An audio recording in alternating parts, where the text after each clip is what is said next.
paligid ng 1982 Binibining Pilipinas Universe turned sexy actress na si Maria Isabel Lopez. Ilang taon na raw siyang invited para dumalo sa coronation night ng Binibining Pilipinas. And of course, she'd go.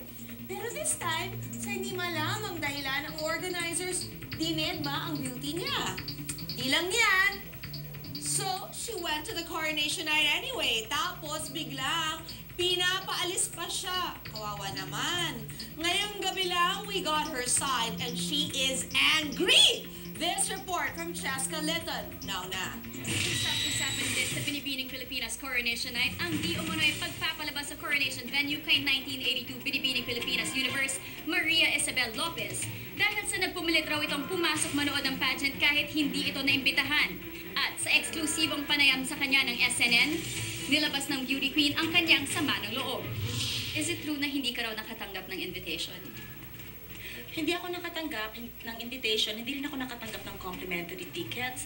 Kahit nagpa-reserve ako, normally, in the past 4 years, I've been coming to Binibining Pilipinas, lagi ako may complimentary tickets. It was only this year, 2009 pageant, na single out ako na hindi ako nabigyan ng invitation, hindi ako nabigyan ng ticket. Sabi sa akin, we're sorry that the complimentary tickets are already allotted. Please buy your tickets at TicketNet. Call 911-5555. Thank you. Para naman akong outsider, para naman akong public. Since wala akong ticket, binigyan ako ng fellow beauty queens ko ng ticket.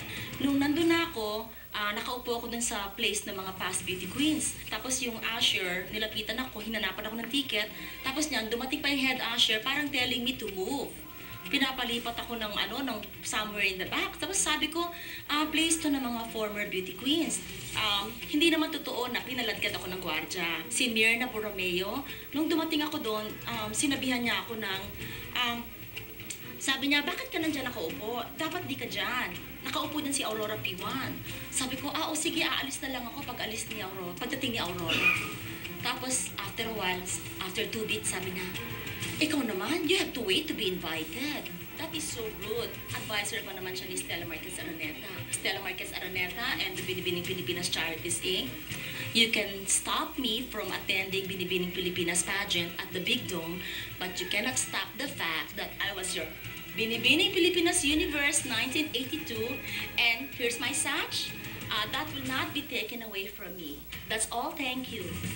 Mabuti pa sa Miss Gay Philippines, no? Welcome ako, judge pa ako. Doon na lang ako sa mga bakla.